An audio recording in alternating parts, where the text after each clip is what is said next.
Hey there. Tonight, we begin with something a little more delicate. Not quite a love story, but something more awkward. A time of uneven roads, uncertain glances, and shoes saved only for arrival. We're heading into the dusty trails and drafty cottages of the medieval Balkans, where courtship wasn't romantic, it was mostly exhausting. Now dim the lights. Maybe turn on a fan for that soft background hum. The Balkans in the early Middle Ages weren't so much a unified place as a patchwork of half-settled principalities, rural hamlets, and seasonal mountain routes. The land was carved into valleys and guarded by forests, with goats climbing walls like they owned the place. And in this jagged, forest-threaded land, falling in love was rarely a smooth experience. Let's begin in a small Slavic village, somewhere near the edge of what would one day be called Serbia. The exact location doesn't matter much, because the customs stretched far and wide across the hills and lakes, past the boundaries of today's countries. This was a world of muddy paths, regional dialects, and low expectations. If you were a young man in, say, the 9th century, thinking about courtship, the first thing you'd do is delay it. Courtship meant effort. You'd probably have to walk several miles to the next village, because girls in your own weren't options. They were probably your cousins. The paths were uneven, and you had no horse. So you carried your shoes in your hand until just before arriving, because they were your only pair. Worn-out soles made bad impressions. Your goal: visit the girl's house during Sedenka, a communal evening gathering. Think of it as an unofficial social check-in. People spinning wool, fixing tools, telling stories. You didn't show up just to speak with her. That'd be too forward. You hoped she'd be there, spinning flax or helping serve the bread. You'd greet her family, sit near the fire, and try to work in a compliment nothing too poetic, just something about her weaving.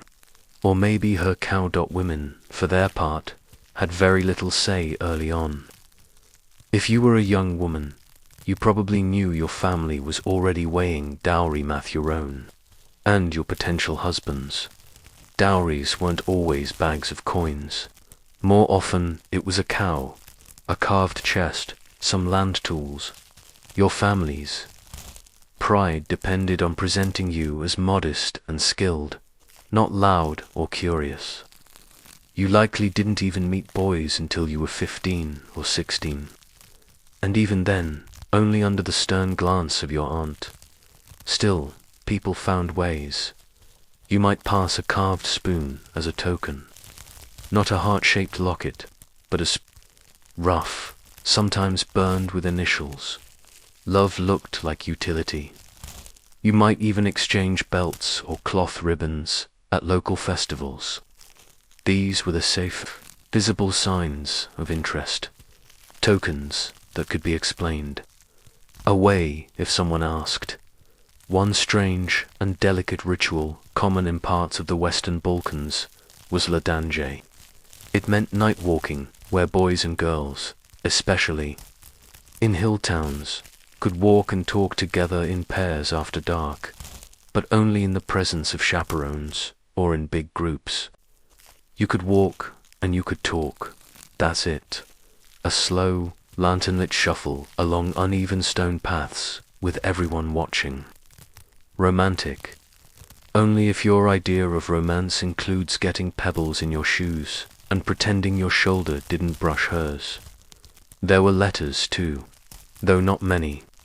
In wealthier merchant towns, particularly around the Adriatic coast, where trade routes fed into places like Ragusa, modern-day Dubrovnik, boys who could write might compose small letters on parchment scraps. They'd send them through friends, or more often, siblings. These weren't passionate poems. They were shy, formulaic, notes sometimes asking only, "Are you well?" And if things went truly well, the reply might be, "I am."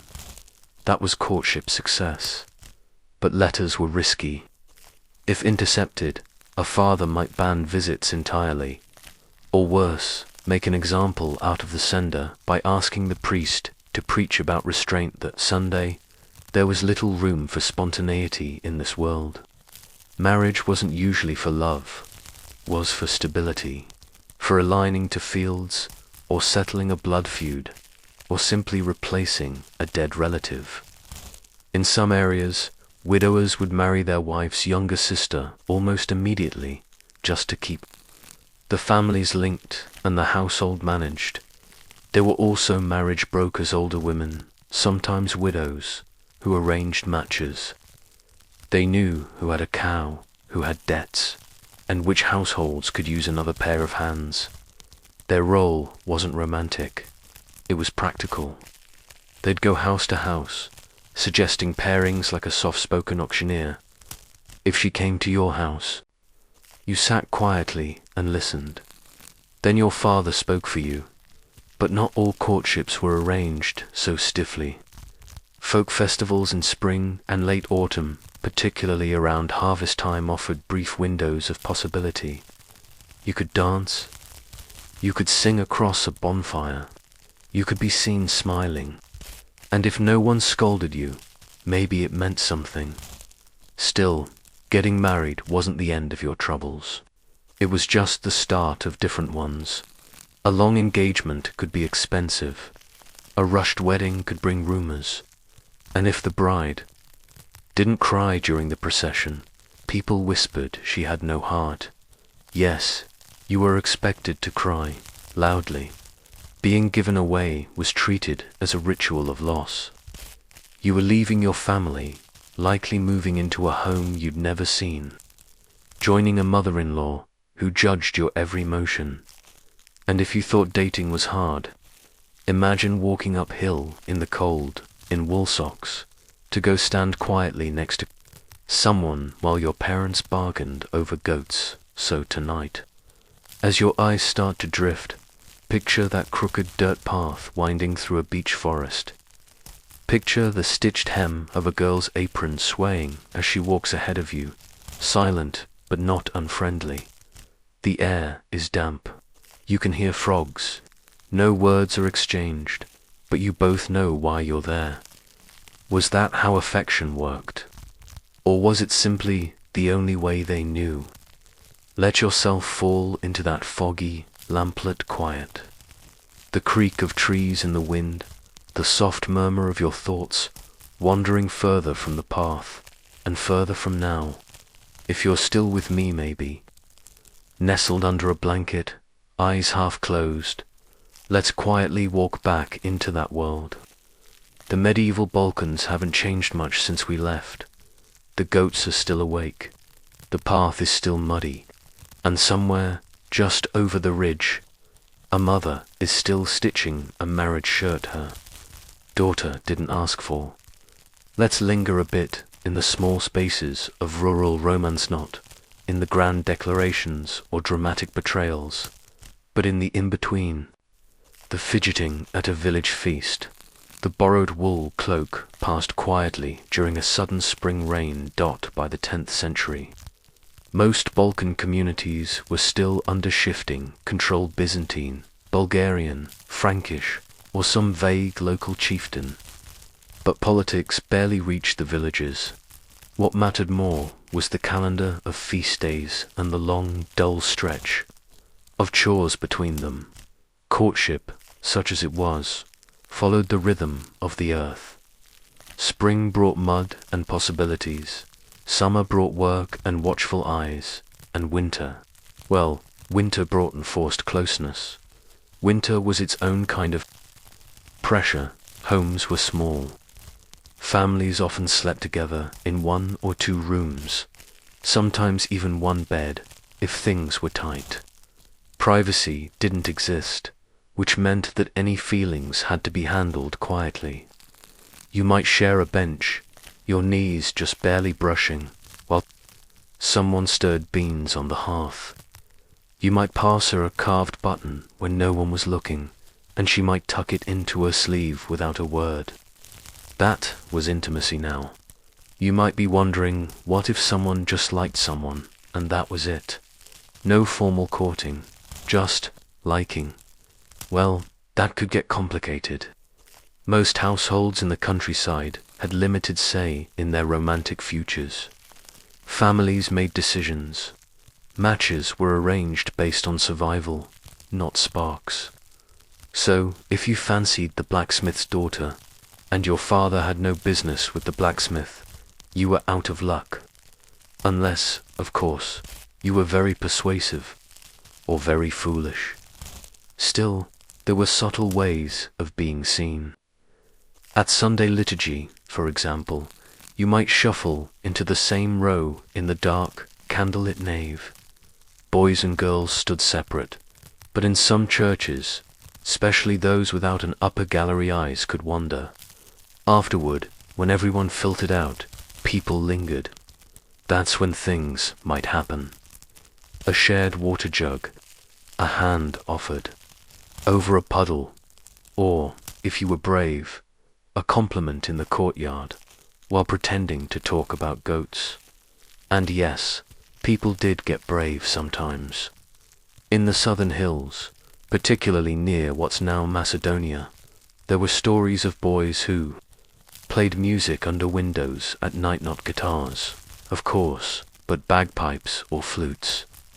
Not romantic ballads, but slow, looping folk tunes, often borrowed from shepherd songs. The message wasn't, "I love you." It was more like, "I'm here. I made the effort. I hope your father isn't sharpening something right now." But even when affection was returned, it wasn't always enough. Let's talk about one of the more awkward rituals. The dotal chest. When a girl reached a certain age, usually 14 to 16, her mother and aunts began preparing a wooden chest. This chest, often hand-carved and lined with linen, was slowly filled over the years with what? Spindles, soap, embroidery, cloth scraps, combs, dried herbs, a mirror if the family had the means. It was a future in a box. This was what she'd bring into marriage. And when suitors came, they didn't just look at her. They looked at the chest. They asked about it. They touched it. Some even lifted the lid. Imagine being 16 and having your value measured by how many combs your aunt thought to include. That was dating. And then, of course, there were the gossip chains. Villages were small, but gossip was vast. If a boy was seen visiting the same family twice in 1 month, people started talking. If a girl dropped something in front of a boy and didn't pick it up immediately, that could mean something. And if an elder pretended not to see 2 young people chatting near the water trough, well, that meant they'd already seen enough. Now and then, things went sideways. Sometimes love wasn't returned. Sometimes a family objected. And sometimes, especially in the hill tribes, people ran off. Elopement was rare, but not unheard of. A couple would vanish for a night and come back married, usually forcing the families to accept the union under social pressure. These weren't romantic escapes like in songs. More often, they were desperate attempts to get around arranged matches. These runaway unions were called sila, brok, in some regions, literally forced marriage, though the meaning varied. Sometimes the couple truly wanted it, sometimes only one did, and sometimes it was a cover for something less mutual. Even now, historians argue over how often these were consensual. In the sleep-fogged silence of history, it's hard to tell. Still, once a match was made, either properly or under pressure, the wedding plans began, not quickly. It could take weeks, even months, because Balkan weddings weren't just parties. They were logistics exercises. Who would cook? Who would bring the pig? Who had a wagon to borrow? What kind of bread would be served, and who would bake the ceremonial loaf with the embedded coin. Brides were often kept separate the day before, richly bathed, combed, and dressed by older women who murmured half prayers and advice that mostly boiled down to be quiet and don't cry too much. Grooms were paraded around. In some mountain areas, they were even mock-whipped by friends as a strange masculine farewell to bachelorhood. Not painful, just symbolic and embarrassing. On the day itself, the bride might be led through town on a donkey covered in scarves. She'd pass neighbors she'd known since birth, each one nodding solemnly, pretending not to remember her crying during milking last week. She was no longer their daughter. She was now his wife. You see, in that world, transitions weren't gentle. They were abrupt. You didn't gradually grow into adulthood. One day you were a girl with a spindle. The next, you were expected to manage a household. And if your husband seemed tired, or uninterested, or quieted, wasn't because he didn't care. He might have walked 12 miles that morning, negotiating for 2 chickens and a bucket. So, as you settle into the deeper layers of sleep tonight, imagine the faint thump of a wooden chest being closed. Picture a trail of muddy footprints leading away from a church courtyard. Think of a small spoon resting in someone's apron pocket, and no one knows it's there. What was love like when it had no name, no songs, no privacy, maybe just a shared piece of bread, or the warmth of a hand not quickly pulled away? You've followed the path this far through muddy trails, quiet glances, whispered offers of carved spoons and stitched dowries. Now let's step into the final chamber of this medieval courtship, the uneasy, unglamorous, and often itchy business of early married life in the Balkans. Imagine the wedding is over. The feast was long, the wine was watered down, and the goat escaped twice. There was dancing, yes, but more as a way to measure strength than celebrate love.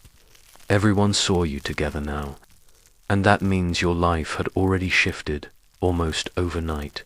For the new bride, marriage often meant moving in with the groom's family, not into a quiet cottage of your own, but into an already crowded space where every motion was noticed.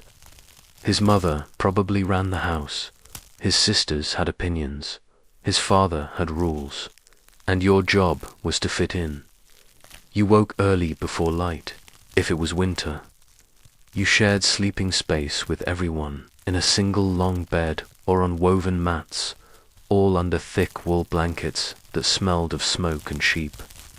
Privacy wasn't a concept, it was a luxury, and intimacy that was negotiated quietly under blankets. In the hours when babies were finally asleep and no one else was stirring. Nothing romantic about it, just a tired exchange of warmth in a room that smelled of dried herbs and old cabbage. You didn't talk about affection. You barely talked at all. The day began with chores. Not his and hers, just the endless circular work of rural living. The bride chopped and stirred, fetched water, scrubbed with ash, spun wool, and learned the subtle politics of the hearth. The groom repaired tools, hauled firewood, counted grain, or bargained with neighbors over piglets. If you were lucky, you liked each other. But even then, there wasn't much room for liking. You were busy surviving, and if your husband left for trade or herding, you simply waited. Days or weeks passed with no letters, no notes. You swept. You watched the sky. You stirred beans in silence. Now and then, there were soft moments. A husband handing you a ribbon he bartered for. A wife setting aside the ripest plum at the table. But these gestures were quiet, buried under fatigue and tradition. No one talked about them. They simply were. And in the background of everything, rituals. You followed the church calendar, not as inspiration, but as instruction. Fasting periods weren't optional. Lent and Advent brought long weeks where even married couples were expected to abstain from any form of closeness. Not just for days, but sometimes for months. It wasn't just fasting from food. It was fasting from touch, from joy even. Weddings were timed around these seasons. Babies were born in waves, not because of passion, but because of the rules. And then there were the neighbors, always watching. If your husband was too friendly with the shepherd's widow, people noticed. If you laughed too loudly at the well, someone whispered. If your bread didn't rise, it was your fault, maybe even a sign of poor character, or worse, of laziness. Children came quickly, or they didn't. Either outcome brought pressure. Too many children meant you weren't managing your body. Too few meant you were cursed or barren. You weren't expected to feel much about this. Just endure. Go to the church, light candles, accept herbs. Wait. Some couples grew close in quiet, wordless ways. They made routines. He milked while she strained cheese. She ground grain while he sharpened blades. Their lives aligned through repetition, not conversation. Others drifted. There were no divorces, only disappearances. A man might leave to find work and never return. A woman might fall ill and be replaced by a cousin, barely 2 months buried. And yet, not everything was bleak. Folk songs, yes, even in those hard stone houses, told soft stories. Not epic love tales, but lullabies and laments. A bride missing her mother. A husband hoping the rain wouldn't ruin the harvest. These songs were slow and nasal, half-spoken, half-sung, often passed from grandmother to grandchild. They weren't entertainment. They were memory. Some regions even had special wedding songs sung by women's songs that joked about lazy husbands, heavy blankets, or the awkwardness of the wedding night. A kind of shared humor, passed like bread, to soften the edges of ritual. Because that's really what life was then, not romance, not drama, just small comforts layered over quiet discomforts. A cup of warm broth, a piece of birch bark carved with initials, a wool tunic mended without being asked. You didn't fall in love. You lived into it, maybe so now. As you begin to let your thoughts float free past the muddy roads and candlelit chapels, past the carved wooden spoons and dowry chests, maybe picture them still there. 2 people sitting by a fire, not saying much.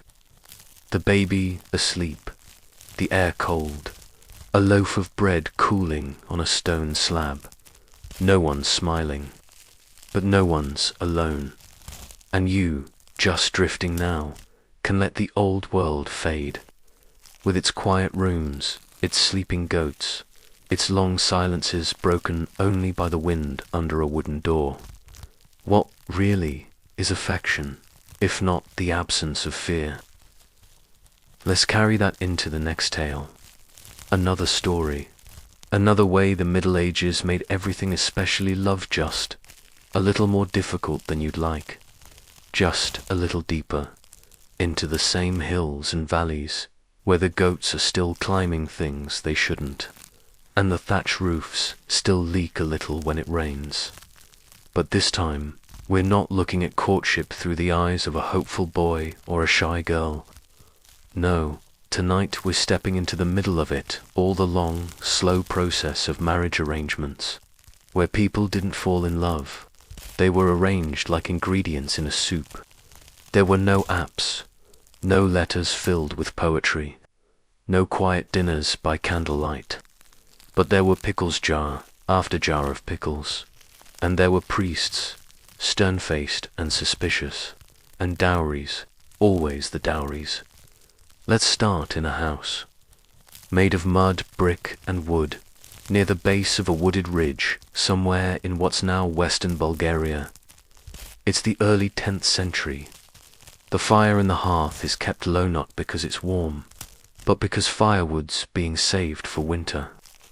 In the corner, a chest holds not gold, not treasure, but sacks of beans, smoked meat, and cloth. Cloth, as always, is currency.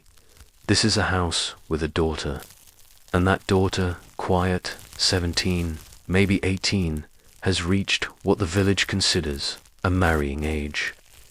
She doesn't speak much.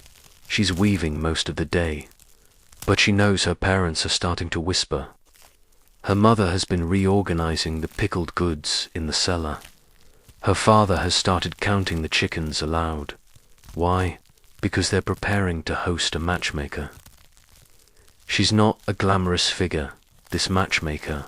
No jewelry, no mysterious powers. Just a well-connected widow who knows everyone's debts and everyone's business. She arrives just after noon, walking slowly, leaning on a staff that isn't quite necessary but helps people remember she's respectable. She is here not to talk to the daughter, but to look around the house. She peers into baskets. She asks questions about oxen. She even smells the linen. Then, over a bowl of cabbage soup, she finally speaks the boy's name. He's from a village 2 ridges over. His father owns 2 fields and 1 mule with a crooked leg. But more importantly, his brother just got married, which means the family is now open to another union. The timing, the widow says, is good. The parents nod. No one asks the daughter. Dowry negotiations begin slowly. There's no formal table, just a flat rock near the well where men sometimes gather. A second visit from the matchmaker happens a few days later. This time, she brings questions. Can the girl bake? Has she begun to sew for herself? How's her health? Does she walk upright? Again, the daughter is not present. DOWRIES weren't standardized. They shifted depending on region, weather, livestock, and superstition. One season of bad crops, and the value of a goat skyrocketed. One generous marriage nearby, and suddenly everyone expects embroidered shirts.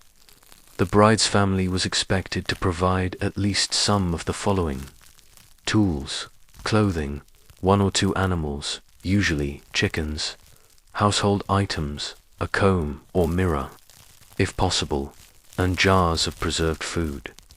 The jars mattered. Pickles and preserves showed foresight. A bride who brought pickled cabbage, fermented plums, or salted turnips into a marriage was a bride who understood survival. In some villages, the jars were arranged in neat rows and inspected by the groom's mother. She'd lift each one, shake it slightly, and nod without smiling. That was approval if the jars were too few. Talks could fall through. Then came the priest. Before any final arrangements were made, a church blessing was required. Not a wedding, just a conversation. He'd want to know, were they too closely related? Had either of them confessed recently? Was there any reason this match might displease the local saints? The priest, often one of the few literate people in the area, would glance through church records, scribbled lines in the back of a hymnal checking baptisms, funerals, and weddings. He might say nothing for a long time, then nod, or not. If he nodded, things began to move quickly. A small ceremony might be scheduled, though ceremony is a generous term.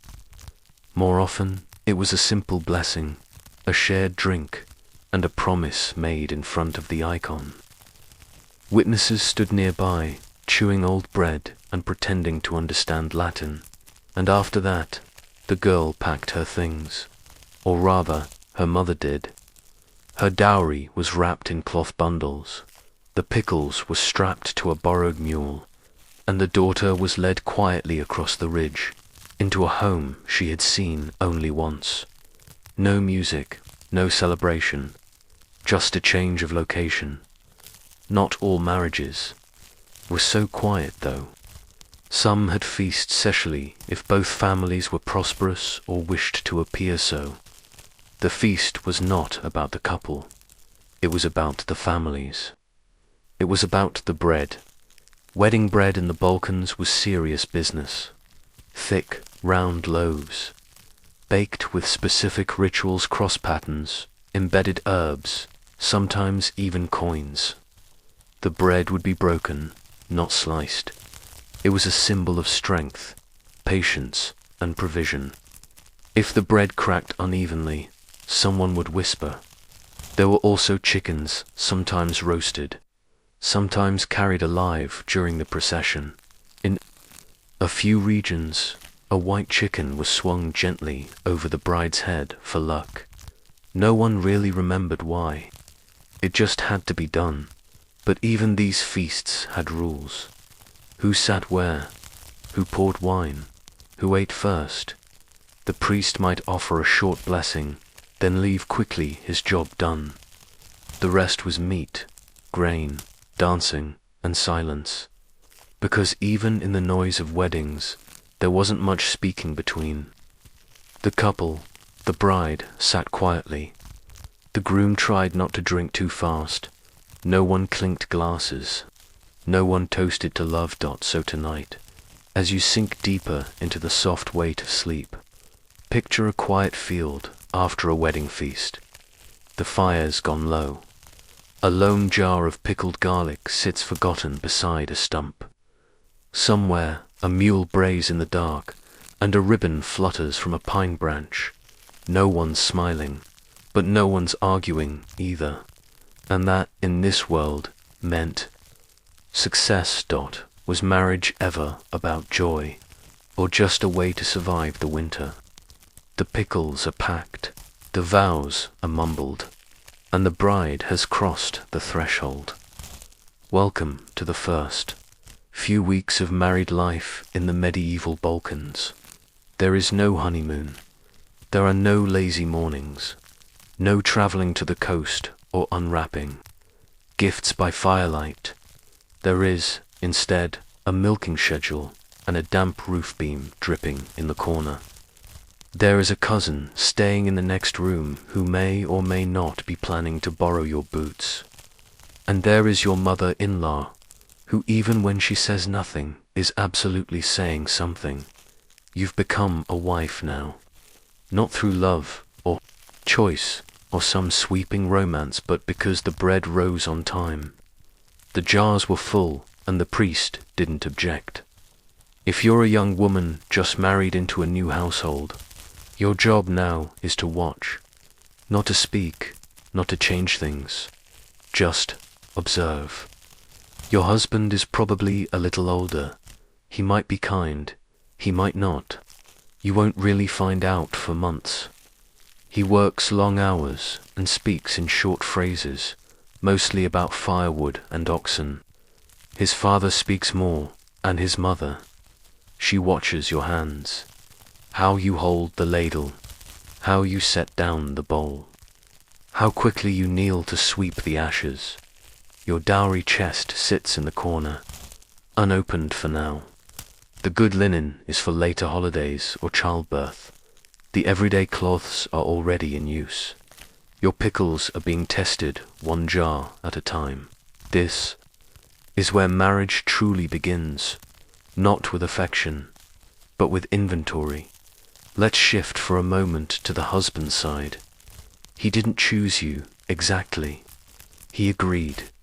Or, more likely, he was told the time was right. His older brother is married. His uncle has a spare ox. The neighbor is threatening to claim a patch of land unless the family expands their claim. Marriage solves all three. He doesn't dislike you. He doesn't really know you. He's mostly hoping you know how to keep the sheep from eating the grain sacks. He tells himself affection comes later, or doesn't come at all. He's heard both stories. Still, some new husbands try. He might bring back a small gift from the next villager, piece of polished horn, a comb, a strip of dyed cloth, if he's feeling extravagant. If you smile, he takes that as encouragement. If you don't, he assumes it's the weather. This isn't about passion, it's about rhythm. Marriage becomes something slow, repetitive, and at its best quietly efficient, but not always. There are whispers in most villages about mismatches. Not scandals, those are rare but slow, difficult unions. A bride who never quite blends in, a groom who drinks more than he mends, arguments heard through thin walls, meals prepared without comment. Divorce? No, not really. The church didn't allow it, and the village couldn't afford it. You stayed. You learned to live around each other like stones in a stream. You found your space, or you did in single quotes. T.1 Small mercy. Folk traditions offered ways to ease the strain. There were rituals for softening a home's energy. You might place a sprig of dried basil under the hearthstone. You might burn plum wood on a Tuesday if things felt tense. Some mothers-in-law left bread at the doorstep for the first 7 mornings, silent offerings of peace, or warnings. And then there were the priests. They didn't just appear for the wedding. They appeared again if things went wrong. If a child didn't come, if the bread spoiled, if someone heard foxes crying too close to the house. A priest might be invited to bless the doorframes, sprinkle water, mutter prayers in Old Church Slavonic, not because it fixed anything, but because it made things feel ... less lonely. Wives were often told to pray more. Husbands were told to work harder. No one was told to talk. Now, what about children? They arrived quickly, or not at all, are childless. Home became a quiet subject of debate, never discussed directly, but always felt. Maybe the bride was barren, maybe the groom had been cursed, maybe a family feud 3 generations back still lingered in the blood. No one said these things out loud, but everyone wondered. When children did come, it was rarely easy. Births happened. At home, with village women whispering advice and boiling herbs, the husband was often outside, pretending to chop wood. If the baby cried, there was relief. If it didn't, there were no words, and the marriage continued, day by day, season by season. Grain to sow, beans to sort, cabbage to salt, a visit from your cousin, a broken door hinge, a wet winter, a dry spring, and now and then, something softer. Your husband asking if you need more firewood, your wife setting aside the better blanket on a cold night. These weren't gestures of love, but maybe they were something like it. Affection came in the form of routine, the way your names appeared together in church records, the way your tools began to hang side by side, the way your shoes dried near each other by the hearth. So now, as you drift deeper into rest, picture a quiet wooden house, where the shutters rattle softly in the wind. The candle has burned low, the room smells of lentils and ash, and across the room someone stirs, tucks in the blanket, and says nothing, because that, too, was a kind of care. In a world without love songs, how did people know they were cared for? It's been a few years now. The jars are long empty, the priest has stopped visiting, and the dowry chest sits in the corner beneath a stack of folded flax.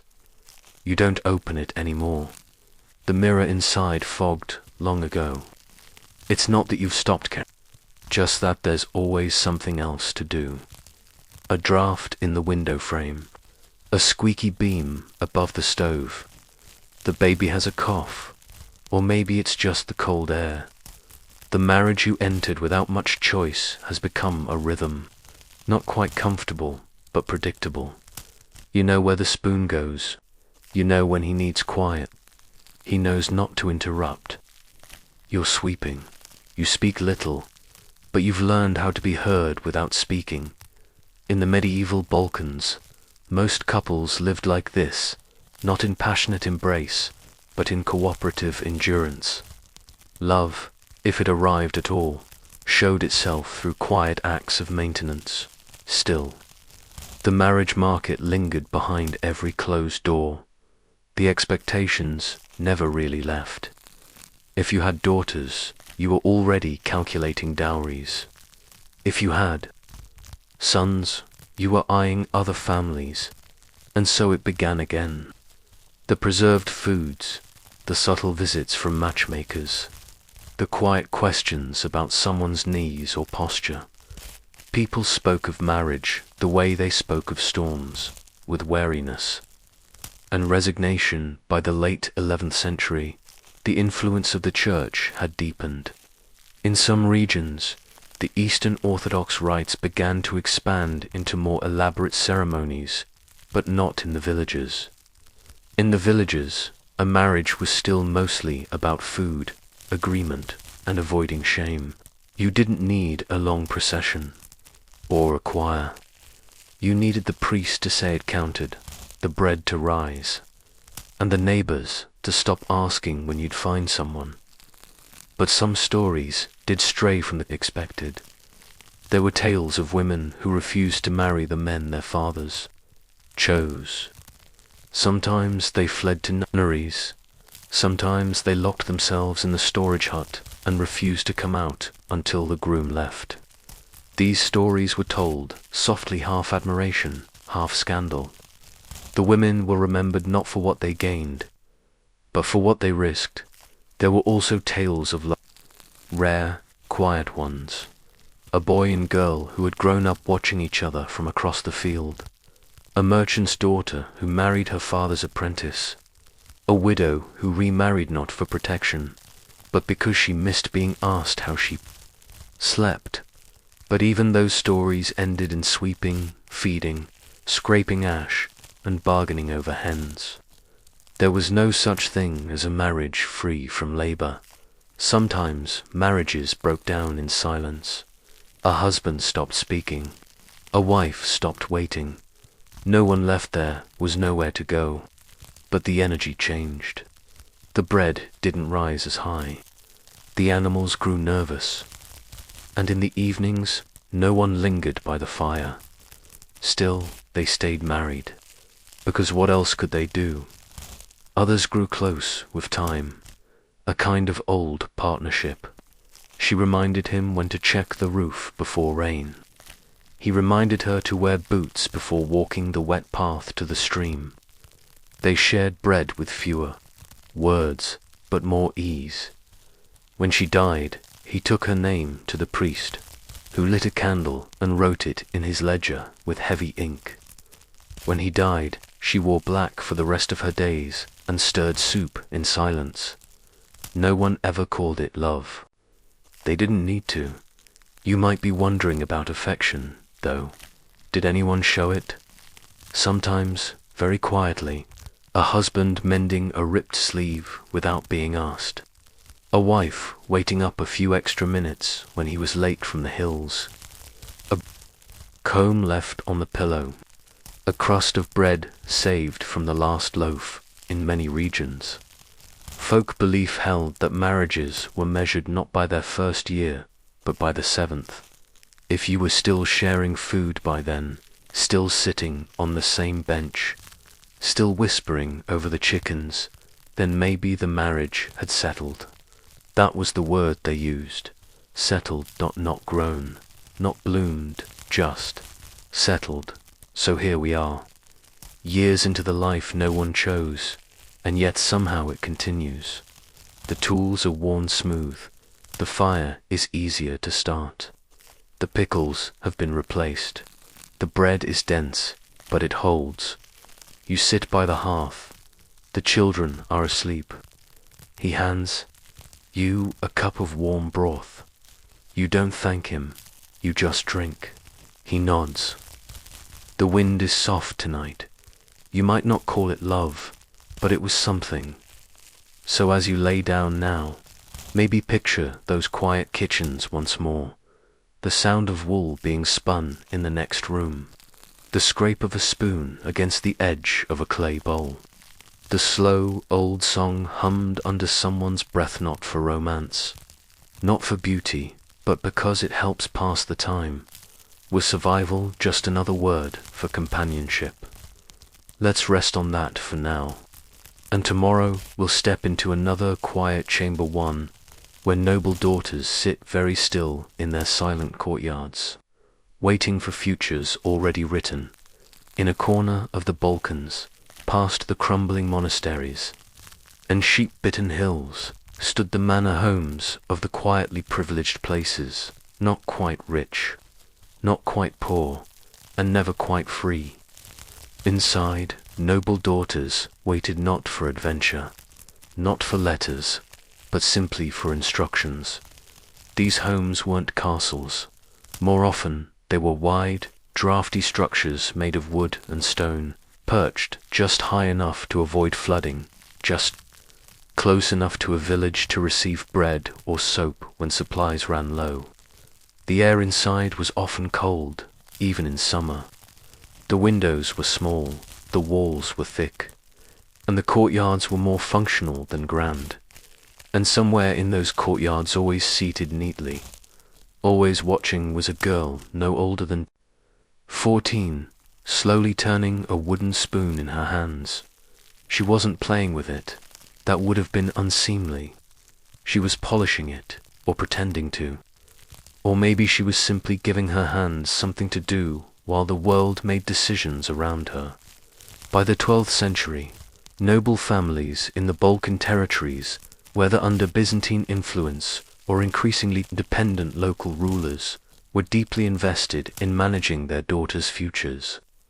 Not in educating them, not in allowing them to choose, but in placing them carefully, like chess pieces on a board no one had fully drawn. The first task of a noble daughter was to be still. Stillness meant obedience, poise, readiness. You learned not to fidget, not to speak unless spoken to, and never to contradict your nurse or your aunt or the priest who visited every other Wednesday. Girls were watched more than they were spoken to. They were noticed if they were too loud, or if they asked too many questions, or if their embroidery came undone. No one said this out loud, of course. It was just understood, like the way soup was served before bread, or how sandals were removed at the door. Things didn't need explanation. They just were dot in this world. Education was narrow. A noble daughter might learn to read a little church, Slavonic enough to follow a psalm, but not enough to write letters. Writing was seen as dangerous. It encouraged secrets. Instead, she was taught to spin, to thread beads, to dye fabric. Her hands were expected to stay busy. Idle fingers were suspect. Some mothers passed on old herbal knowledge, not full remedies, were the realm of priests and healers, but little things. How to dry sage on a string, how to press violets in vinegar, how to boil quince for sore throats. It wasn't science, it was memory. The courtyard became her classroom.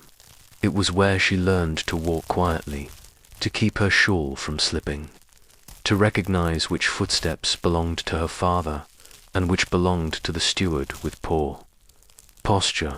She learned to listen without seeming to. That, too, was a skill. Now and then, visitors came. Other noble families, sometimes from across the valley, sometimes from much farther. And if the daughter was of age 12, 13, sometimes even younger, she would be called into the room, offered a tray of preserved fruit or wine, and made to stand. Not speak, just stand. The visitors would glance, perhaps nod, then return. To their conversations, a girl was not a participant. She was a possibility. When she wasn't being observed, she embroidered, not for art, but for inventory. Dowry items were expected to include linens and lace, and much of it was made by the bride herself. Even her underclothes were hand-stitched, then hidden away in cedar boxes by a relative who never quite smiled. These boxes were guarded as if they contained jewels, but they didn't. They held clothing, a few pieces of carved bone, maybe a mirror, or a rosary.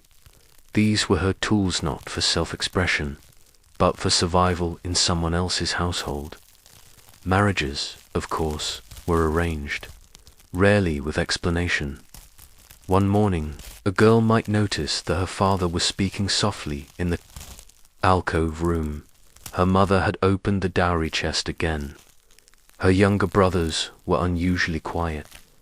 A guest would arrive, an older man, or a matchmaker, or even just a distant cousin, and the girl would be called into the hall. She'd be told, in quiet terms, that she was going to be sent to a good family, a good house, with more land, maybe with a library or a garden. These details were offered like treats.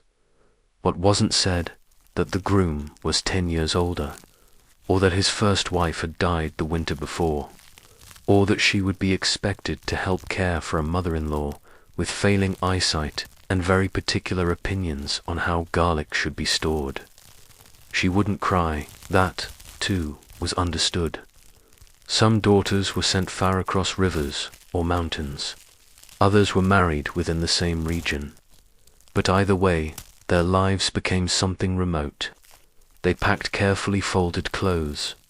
They left behind hairpins and small treasures they'd never mention again.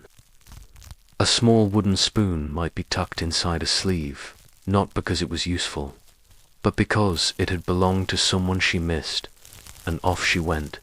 Her silence didn't mean she agreed. It meant she understood. It's strange to think about these girls now moving so little, speaking so rarely, but somehow becoming the quiet hinges on which entire households turned. They managed food stores, laundry, the timing of firewood, the comfort of visiting. Priests, they kept the house from collapsing into gossip and dirt. They handled complaints with soft words and careful posture. They raised children in rooms they'd never chosen. They were quiet but not passive. Stillness is not the same as consent, and yet no one wrote songs about them.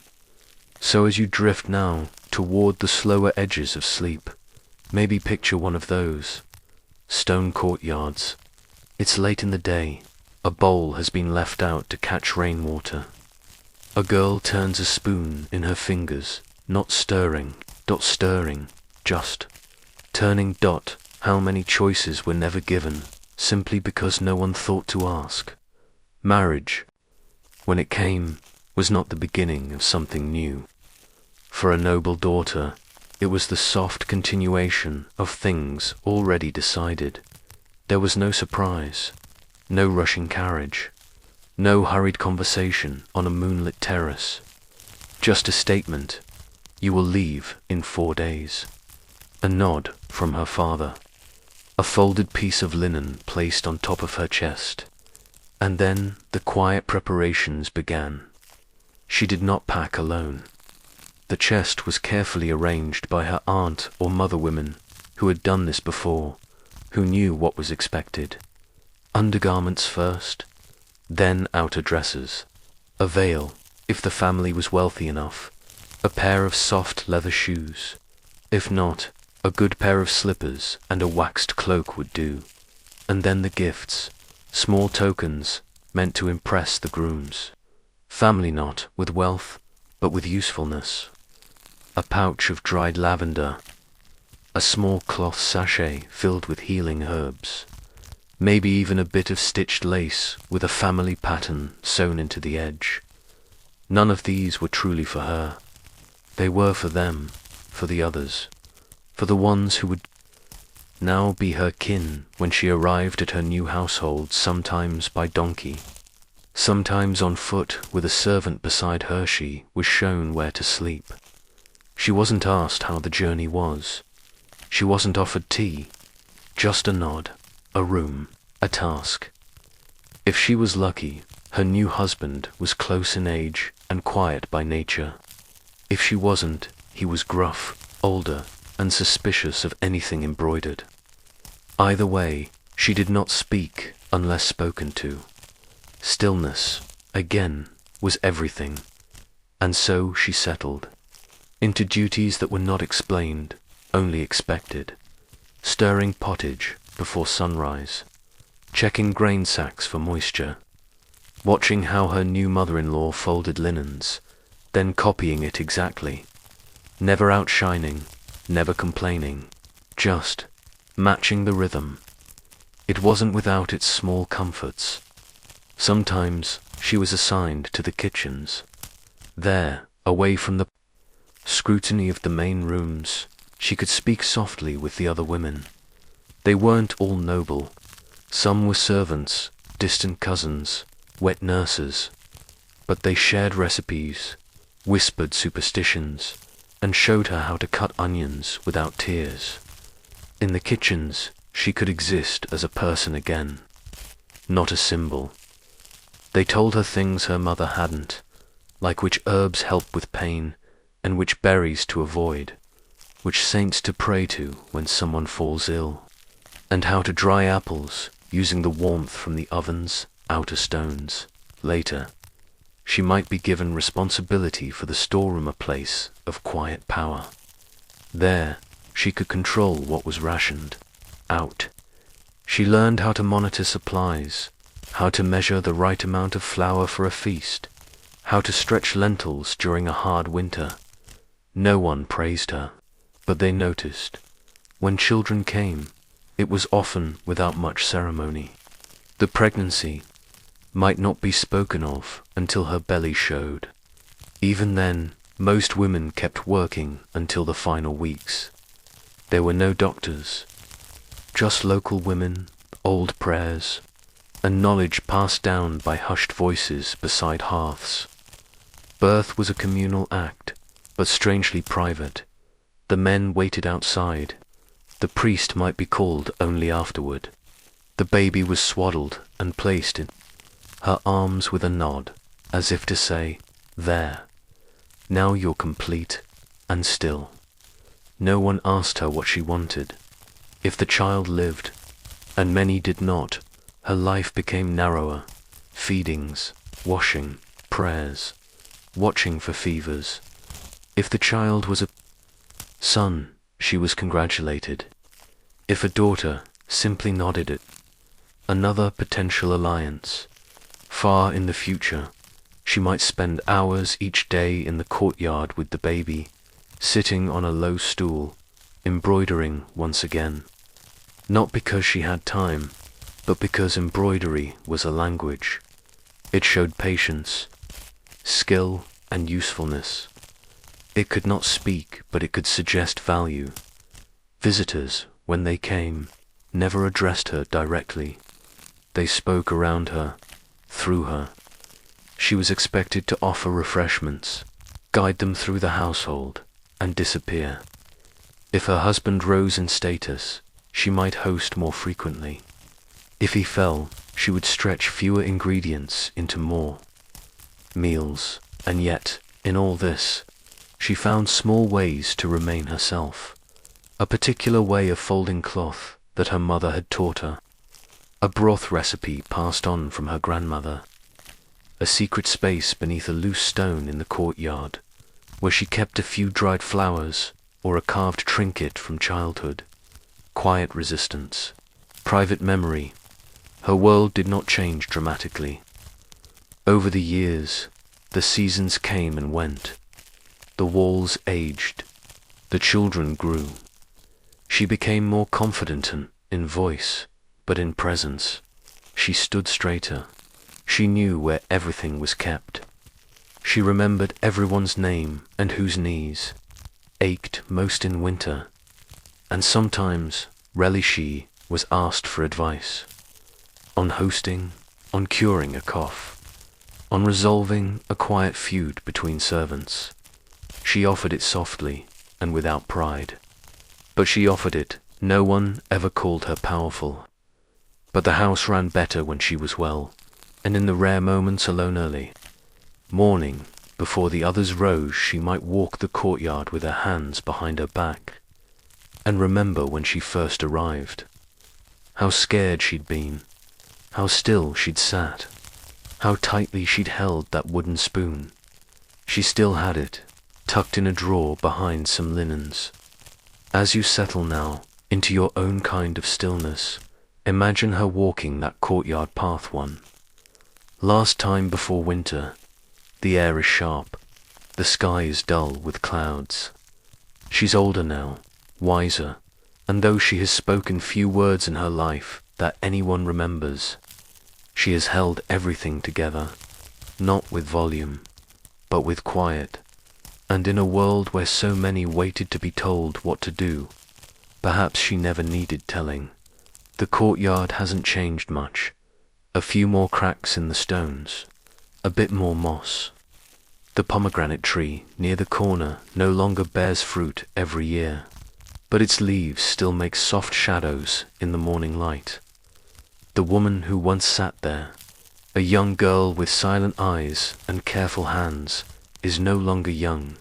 She moves slower, now, not clumsily, never that, but with a deliberate patience that people around her have learned to respect.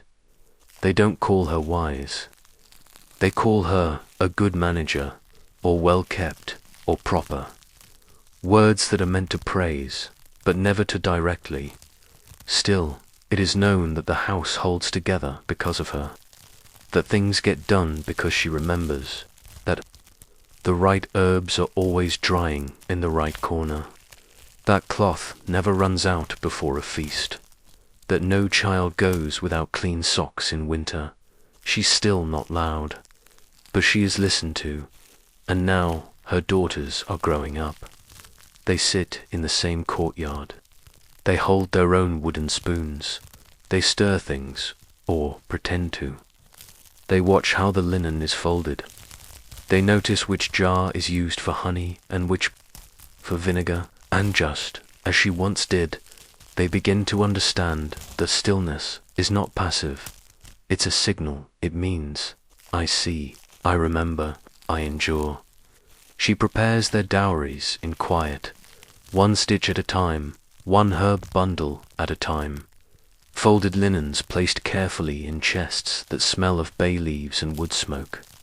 She doesn't speak of what lies ahead, but she begins showing them, subtly, how to listen, how to read a room by the placement of chairs, how to avoid a priest's temper, how to fold their hands when they disagree with someone more powerful. She doesn't warn them. Warnings would sound like disapproval, and in this world, disapproval leads to complications. Instead, she demonstrates. At night, when the house quiets, she sometimes pulls out old things, not treasures, just memories, a handkerchief with a crooked stitch from her first week in the house, a smooth stone from her childhood garden, the spoon, still whole, still solid, its handle darkened with time. She doesn't show these to anyone. They're not secret, but they're hers.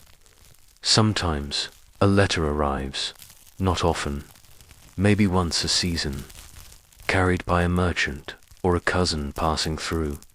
News of someone else's marriage, a cousin who moved far away, a relative who entered a monastery. The letters are short. There's no ink to waste on sentiment.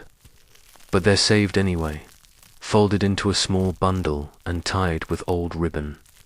She never learned to write well, but she can read just enough to understand when someone she once knew has died. Her husband, too, has grown older.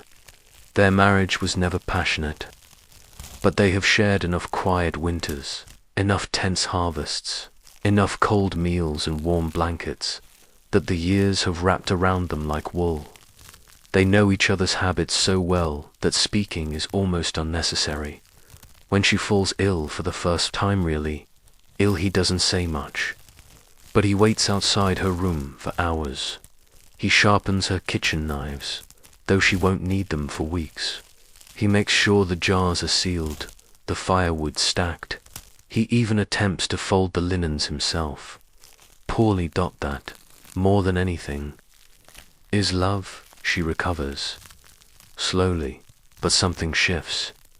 The house begins to prepare for what it always knew would come. One of her daughters is promised. A match has been arranged. It's a good one, everyone agrees. There's land and a strong roof, and the groom's family has generous goats. The daughter is calm, but the woman understands this. Stillness is a shield. She teaches her to breathe deeply when no one is watching, to rest her eyes, even if she doesn't sleep, to carry her own spoon in her sleeve, just in case. On the morning of the departure, the house is unusually quiet. The courtyard has been swept. The girl's chest is strapped to the cart. The bread is packed. The mother stands at the door, not weeping, not embracing, but tucking a small pouch of dried rosemary into her daughter's hand. They exchange no final words. That too is tradition. And then the girl is gone, left behind. The woman returns to the courtyard, now empty, except for the soft buzz of summer insects. She sits on the same stool she once occupied as a child. She places her hands in her lap. She closes her eyes. There's nothing else to do, and everything to remember. Not the big events, not the marriages or births or illnesses, but the in-between, the folding, the observing, the turning of a spoon in hand. History doesn't remember her name. The records, if they exist, might mention who she married, how many children she had, and which saints she favored. But no one wrote down how she kept the fire from going out, or how she taught her daughters to wait without waiting forever, or how the entire household ran just a little more gently because she knew when to stay silent.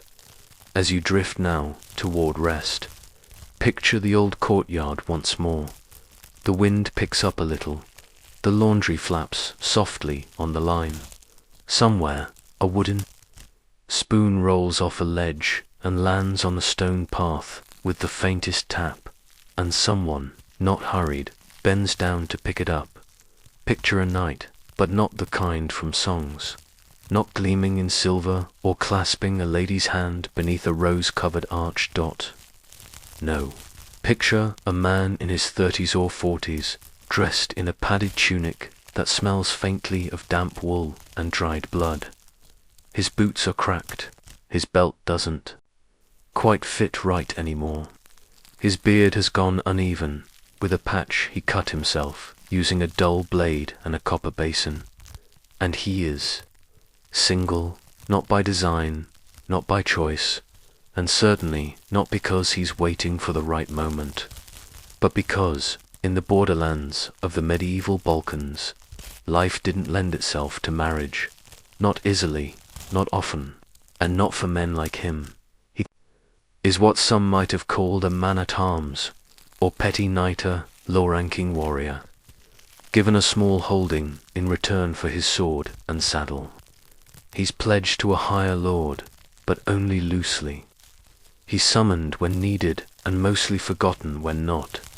And in the meantime, he lives in a drafty tower house with 2 goats, a mule named Racco, and a squire who's always just out of earshot. When there's manure to shovel, the fields aren't generous. The soil here is thin and rocky, and when it rains, it floods. When it doesn't, it cracks. He tries his best. He plants turnips and barley, mostly because they'll survive almost anything, including his complete lack of agricultural knowledge. But his real concern is elsewhere. His lord has asked, again, why he hasn't married. It's not an unusual question. In the 11th and 12th centuries, across the Balkan frontier zones, from the edges of Zeta to parts of eastern Croatia, lords preferred their retainers to settle down. A married knight was a stable knight. It meant heirs, roots, and fewer drunken disputes with neighboring fiefdoms. But finding a bride in the borderlands was like trying to grow figs in snow. There were women, of course, daughters of small landowners, widows who managed their holdings with quiet determination. Occasionally, a marriageable niece was sent from a monastic cousin in hopes of civilizing. A bachelor outpost. But none of them were exactly enthusiastic about becoming the wife of a man whose home smelled like old leather and boiled horse. Liniment still. Expectations persisted. Our knight's name might have been something like Vlatko or Radoslav. He wasn't unkind. He could read a little.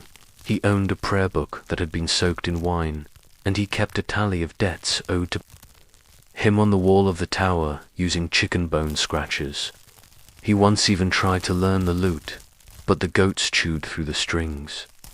He wanted a wife, in theory, but he didn't know how to talk to women when he was younger. He'd been sent to train in a larger fortress, where he'd mostly learned how to take a hit and when not to argue with the cook. There had been girls nearby then, daughters who blushed and laughed and disappeared as soon as someone else made eye contact. But now, out here in the low hills and narrow ridges, there weren't many opportunities for charm. And when the local priest suggested marriage during the feast of Saint Sava, Vlatko had nodded and mumbled something about not being quite ready. The priest, who was missing half his teeth and entirely lacked patience, responded only with, "You're ready. You're just confused." So, proposals began. Awkward ones. There was the time he visited a nearby manor to ask about the third daughter Melin. Maybe, or possibly Danica. He forgot which one had the mole near her ear. He brought a sack of barley as a gift and accidentally stepped on a duck while trying to bow. That conversation ended with a polite refusal and a stern request to never return during dinner. Another time, he wrote a note painstakingly copied from a book of chivalric phrases, but accidentally included a section meant for mourning a fallen comrade. The girl's family thought he was announcing a death. They lit a candle. He had to explain himself with beach-red ears. Eventually, he stopped trying for a while, and yet, being unmarried had consequences. It wasn't just the loneliness, though. That lingered like an unwelcome draft. It was the way people looked at him, the way visiting merchants asked about his heirs, then made small remarks about how icily land changes hands without sons. It was the way neighbors with daughters started inviting him to supper, and the way their daughters immediately excused themselves when he arrived. He wasn't a bad man, he just didn't fit. And it wasn't just him. All across the borderlands, there were men like him, half-settled, half-forgotten, living in the muddy seams of someone else's map, too rough for court life, too rooted to be mercenaries, just in between. Some turned bitter, some drank too much. Others spent long hours carving useless objects, ladle handles, spoon racks, unnecessarily decorative stirrups, anything to keep their hands moving. But some, like our knight, held out a small hope. Maybe, next season, a match would come through. Maybe the Lord's cousin's sister would need a husband. Maybe a widow would wander up the ridge with a sick mule and decide. The smell wasn't that bad, so he kept a jar of pickled vegetables, just in case there was company. He fixed the wooden bench. He even cleaned the corner where the dog used to sleep. He never stopped waiting, just stopped announcing it. And now, as night falls over the quiet borderland hills, the tower glows faintly with lamplight. Our knight stirs the pot of turnips, adds a pinch of salt, and sits down to eat beside a slightly smoky fire. He hears a noise outside, probably the mule, but for a moment he wonders, imagines it might be someone else. It's been another season. The trees around the tower have gone from green to gold, then dropped their leaves in a half-hearted pile against the east wall. The goat has taken to sleeping in the vestibule, and the mule Racco is developing a limp that neither prayer nor poultice seems to improve.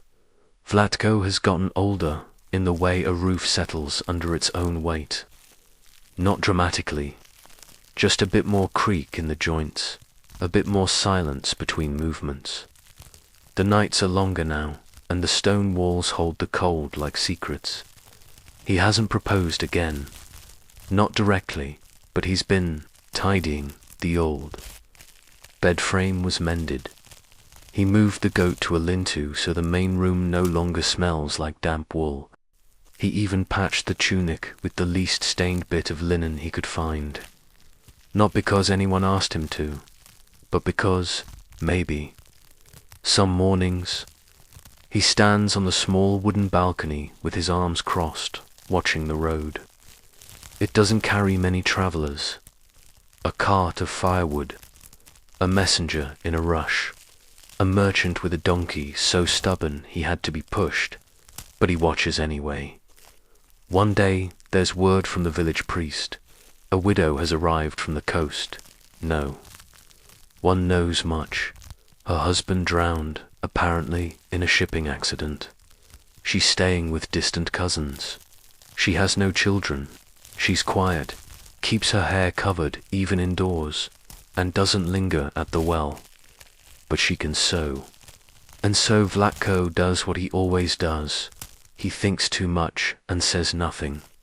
He finds himself sweeping the path down to the main road, not because he expects her to visit, but because it's good to be prepared. He lines the windowsill with dried sage. He makes sure the cooking pot doesn't have soot caked on the bottom. He begins, once again, the slow work of hope. Meanwhile, around him, the borderlands shift. There are rumors of a minor skirmish 3 valleys west. A noble's son wants to assert his claim on a pasture no one's used in 3 years. The Lord sends a letter, unsigned, asking for readiness. Vlatko sharpens his sword. Oilstones don't lie, he's out of practice. He trains with his squire, who is now nearly grown, though still terrible at cleaning armor. The training is quiet, methodical. There's little talk of glory. Glory is for richer men. Here they speak of preparedness, of surviving the first blow, of avoiding infection. In the evenings, he reads by lamplight small books with thin pages, mostly saints' lives.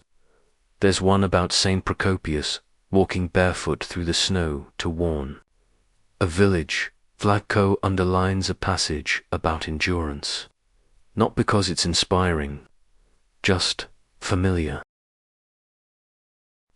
When he hears that the widow has asked about wool, he volunteers to bring some from the storage barn. It's a short walk, just past the hill, but he spends half the morning selecting the wool, checking for mites, brushing off debris, trying to remember if a family raises sheep or goats. He carries it in a sack, careful not to look too eager. They meet at the village threshold. She is not young, but not old. Her eyes are tired, but they hold his gaze. She thanks him. He says something about how the wool is from a good batch this year, but he fumbles the sentence and ends up talking about the weather. She nods, he nods, then he walks back. Later, he will replay the moment 30 times. Did she smile? Was the nod encouraging, or just polite? Was his tunic too wrinkled? Did he smell like pickles? but nothing else happens. Weeks pass. The widow doesn't return the sack, but she sends a small stitched cloth with one of the cousins, a trivet perhaps, or a hand towel. It smells faintly of lavender. He places it under a cracked bowl and doesn't use it. Still, it becomes his most prized object. His squire teases him, lightly, but even he grows quieter when Vlatko sits too long staring into the fire. In truth, there's a loneliness among the borderland nights that people seldom wrote down. Chroniclers liked to speak of their weapons, their loyalty, their oaths, but they rarely mentioned how many of them lived alone, how many had nothing but tools, old dogs, or cracked cups. How many hoped for something quieter than battle. Some of them married, eventually, out of necessity, out of timing. A widow needed protection. A cousin needed alliance. They agreed. They made the best of it. Some of them were even happy in the way a well-kept bench is happy, useful, unnoticed, enduring, but many never did. There were whole towers left to ivy and moss when the night inside passed without air. The land reverted to the Lord. The animals were claimed. The personal effects were tossed or burned, and the only record of a life was a name in a roster next to the word loyal. Vlatko doesn't think of these things too often, but sometimes, when the wind whistles through the shutter cracks and the lamp gutters low, he wonders if anyone would keep his spoon, or if his ledger of debts would be used to start a fire. Then he wraps his cloak tighter, gets up, and adds more wood to the stove. There's still warmth, if he makes it himself, and still a hope, faint but stubborn, that something might yet shift. A thin layer settled across the roof tiles before mid-autumn. The fields, never generous, hardened at the edges. The last of the turnips were brought in muddy, lopsided, and far too many of them cracked from the cold. Vlatko stored them anyway. There would be guests for the saint's feast. At least 3 other bachelors from the nearby ridges had agreed to bring something: a wheel of hard cheese, a small keg of rough wine, a string of dried apples. The tower would host them all, along with the priest. And maybe, though he couldn't quite believe it, the widow she had accepted. Not a proposal, Vlatko. Hadn't been that bold, but an invitation. A quiet one, written in plain script, sealed with wax he'd pressed with the hilt of his belt buckle. He'd sent it with the miller's son, who came back grinning in a way Vlatko tried hard not to interpret. And then she said yes, just a visit, nothing more. Still, it changed everything. He swept the stone floors 3 times. He hung a blanket across the worst draught in the back wall. He boiled the turnips early, then reheated them with garlic. He even polished the ladle handle. No one noticed, but he knew. When they arrived, the tower filled with that strange energy that happens only in rooms used to being empty. Boots scraped on the floor. Voices echoed too loudly. Someone spilled wine near the hearth and used a prayer cloth to wipe it up. The squire panicked. Vlatko laughed awkwardly, but still. And then she walked in. Not grandly, not like a story, just quietly. She removed her cloak, thanked him for the warmth, and asked if she could sit near the fire. He nodded. She did. The other men noticed, but said little. The priest offered a toast, half blessing, half joke. 2 roofs that don't leak, and turnips that don't talk back. Laughter, a few elbows. And then conversation returned to the usual things. Rhodes Hufrot, who owed who a dozen eggs.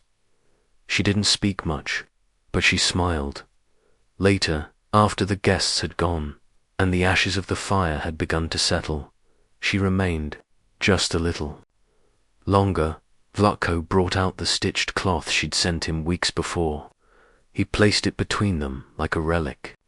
She noticed and smiled again, but didn't comment. Instead, she asked if he ever grew herbs. He said he tried, mostly failed. Too much wind, poor soil. She nodded, then said, "You could try mint. It doesn't mind poor conditions." And that was all she left just before midnight. Not in a rush, not with ceremony, but with the air of someone who might return. She didn't promise. She didn't say she would, but she didn't say she wouldn't. In the following days, everything settled. Again, the tower returned to its quiet rhythm. The mule's limp improved slightly. The goat stopped eating the woodpile. The turnips dwindled. But something inside the walls had shifted. It wasn't about love. Not exactly. More like companionship, recognition, that gentle understanding. That someone else might also be tired of long silences and cold spoons. That someone might want to stir the same pot, or simply not be alone when the frost came back again.